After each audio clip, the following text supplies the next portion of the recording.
నమస్కారం. నవతరానికి నాంది నవ్య కార్యక్రమానికి స్వాగతం. కంటికి కన్ను సిద్ధాంతం యావత్ ప్రపంచాన్ని అంధకారంలోకి నెడుతుంది అన్నారు గాంధీజీ. అవునండి, మనకు అపకారం చేసిన వారి విషయంలో ప్రతీకార జ్వాలతో కాకుండా సానుకూలంగా ఆలోచించగలిగితే అటు ప్రపంచ స్థితిగతుల నుంచి మన కుటుంబం వరకు అన్నీ బాగుంటాయనేది జగమెరిగిన సత్యం. మనమందరం ఈ దశగా అడుగులు వేయటం ప్రారంభిద్దాం. ఇక చలి, ఎండ, ఒత్తిడి, రాపిడి వల్ల మోచేతులు, మోకాళ్ళు నల్లగా మారతాయి. ఈ ప్రదేశాలు కూడా మిగతా శరీరంలో కలిసిపోయేలాగా తెల్లగా మారాలంటే అందుకు తగిన ప్యాక్స్ అప్లై చేయాలి. మరి అవేంటో చూసే ముందు డిజైనరీ కాన్సెప్ట్ ఇప్పుడు చూద్దాం.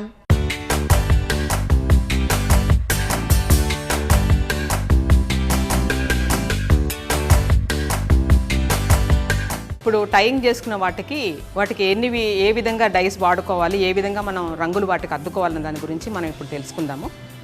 దీనిలో ముందుగా మనము బట్టని వివిధ రకాలుగా మడతలు పెట్టి, కట్టి, పూసలు పెట్టి కానీ ఏదో విధంగా ఎన్ని విధాలుగా కావాలంటే అన్ని విధాలుగా మనం చేసుకొని వాటిని మనము ముందు రెడీ చేసుకోవాలి. సో ఇప్పుడు చేసుకున్న వాటిని ఇది ఒక పద్ధతిలో నేను ఇక్కడ చూపిస్తున్నాను. ఇదేంటంటే బట్టని ముందుగా మధ్యకి మడిచి తర్వాత మళ్ళీ ఇంకొక మడత మడిచి దీన్ని మన అటు ఇటుగా మడతలు పెట్టుకుంటూ కూడా దీన్ని బండ్లింగ్ టెక్నిక్ అంటారు. సో ఇలా పెట్టేసి దీన్ని మనము దారంతో కట్టేసుకోవచ్చు. అడ్డంగా నిలువుగా ఇట్లా కట్టేసుకున్న తర్వాత మనము దీన్ని రంగులో కూడా ముంచుకోవచ్చు. సో ఇవన్నీ కూడా కట్టి రెడీ పెట్టుకున్న తర్వాత ముందుగా మనం వీటిని చల్లటి నీళ్ళలో కాసేపు నానబెట్టాలి. నానబెట్టడం మూలాన రంగు బాగా వీటిలోకి ఎక్కడానికి ఆస్కారం ఉంటుందన్నమాట. ముందుగా మనము 2 రంగులు వేసుకుంటున్నాము. ఇందులో ఒకటి పసుపు, ఒకటి రెడ్. ముందుగా మనం పసుపు వేసుకోవాలి. లైట్ రంగు ముందు లేత రంగు వేసుకోవాలి. కాబట్టి ఇది వ్యాట్ రంగులు బజార్లో దొరుకుతాయి. వీటి పేరు కూడా వ్యాట్ కలర్స్ అనే అమ్ముతారు. రంగు కొద్దిగా తీసుకొని చల్లటి నీళ్ళు వేసి దీని ముందు మనం పేస్ట్ చేసుకోవాలి. మామూలుగా అయితే మేము 1కి 20% నీళ్లు తీసుకుంటాము డైయింగ్కి. సో ఇది ఆల్రెడీ నీళ్లు పెట్టున్నాము. ఇది ఇక్కడ బాయిల్ అవుతున్నాయి నీళ్లు. ఈ నీటిలో మనము ఈ రంగును వేయాలి. ఇది ఇప్పుడు నీళ్ళల్లో వేస్తున్నాను రంగుని. కొద్దిగా వేడి నీళ్ళు తీసి ఇది కలిపి, సో ఇది రంగు ఇందులో కలిసిపోయింది నీళ్ళల్లో బాగా. ఇప్పుడు మొట్టమొదటిసారిగా మనం వేయాల్సిన కెమికల్స్ ఉన్నాయండి. ఇందులో కాస్టిక్ సోడా, ఇది కొద్దిగా నీళ్ళల్లో వేసుకోవచ్చు. దీంతో కొంచెం జాగ్రత్తగా ఉండాలి, ఎందుకంటే ఇది చెయ్యి తగలకూడదు. చెయ్యి తగిలితే కొంచెం మంట వస్తుంది, ఒక్కసారి దద్దుర్లు వచ్చే అవకాశం ఉంది. కాబట్టి అది గాలికి కూడా మనం పెట్టకూడదు. దీన్ని మనం ఎప్పుడు క్లోజ్డ్ కంటైనర్లను పెట్టుకోవాలి. సో దీంతో కొంచెం జాగ్రత్తగా ఉండాలి. ఆ తర్వాత రెండోది హైడ్రోస్, అంటే సోడియం హైడ్రో సల్ఫేట్. దీన్ని కూడా మనం కొద్దిగా వేసుకున్నాం నీళ్ళల్లో. సో మనము రంగు కలిపిన నీళ్ళు ఇట్లా పసుపు రంగులో ఉన్నాయి. మనం పసుపు రంగు వేసుకుంటున్నాం. ఇలా పసుపు రంగుగా ఉన్న నీళ్లు మనం రంగు కలిపినప్పుడు తర్వాత ఈ కెమికల్స్ మనం వేసినప్పుడు, ఈ హైడ్రోస్ను కాస్టిక్ 2 వేసినప్పుడు రంగు మారి వేరే రంగు కింద కనపడుతుంది. కానీ మనము బట్ట తీసిన తర్వాత మళ్ళీ మనకి యథాతథంగా ఆ పసుపు రంగే కనపడుతుంది అన్నమాట.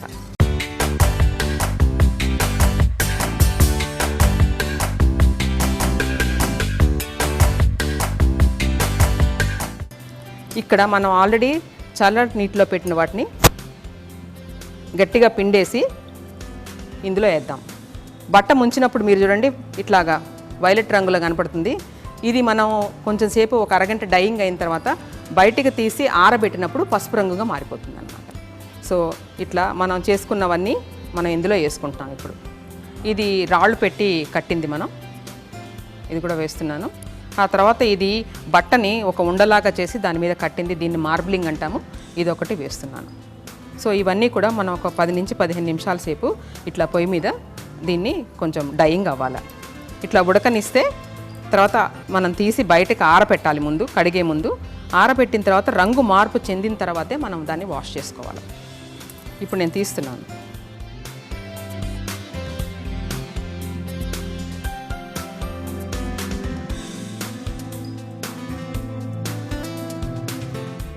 ముందుగా వీటిని కొంచెము గాలికి ఆరనివ్వాలి. మీరు చూడండి కలర్ చేంజ్ అవుతూ ఉంది, క్రమేపీ పసుపు రంగుకి వస్తూ ఉంది.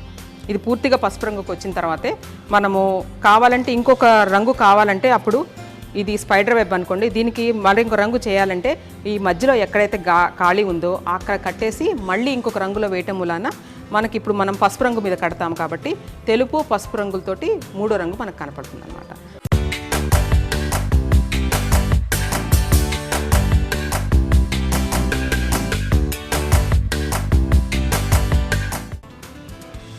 ఇప్పుడు క్లిప్పులు మనం పెట్టిన క్లిప్పులు ఇప్పదీస్తున్నాము. చూడండి ఎక్కడైతే మనం క్లిప్ పెట్టామో అంతవరకు రంగు ఎళ్లకుండా అది తెల్లగానే ఉండిపోయింది. ఇది మడతలు పెట్టడం మూలాన మనం ఏ విధంగా మడత పెడతామో అట్లా రకరకాలుగా డిజైన్లకు రావడానికి ఆస్కారం ఉంది.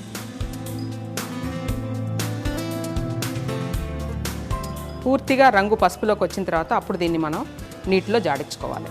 తర్వాత వీలైతే కొద్దిగా సోపు నీళ్లు వేసి దానిలో ఉడకబెట్టడం మూలాన దాని పైన అంటుకున్న రంగు పోయేసి పూర్తిగా రంగు మనకి పర్మనెంట్గా ఉండిపోతుంది అన్నమాట. సో ఇదొకటి.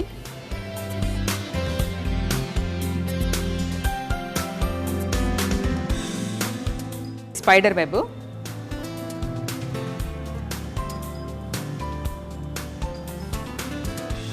ఇది స్ట్రైప్స్కి మడత పెట్టి కట్టాము.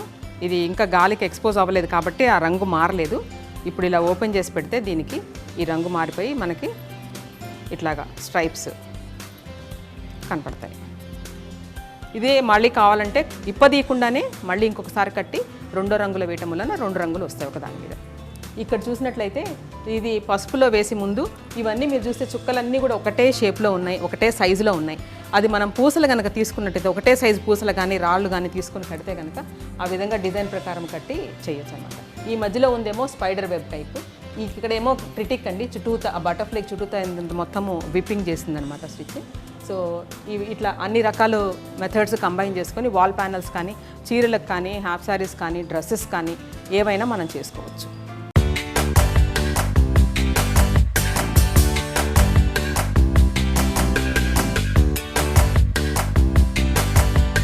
చూసారుగా అందమైన డిజైనరీ కాన్సెప్ట్. ఇక అలోవెరా గుజ్జును 2 చోట్ల పట్టించి అరగంట తర్వాత కడిగేసుకోవాలి. ఇలా 2 రోజులకు ఒకసారి క్రమం తప్పకుండా చేస్తూ ఉంటే కొద్ది రోజుల్లోనే మోచేతులు మోకాళ్ళు తెల్లగా మారుతాయి.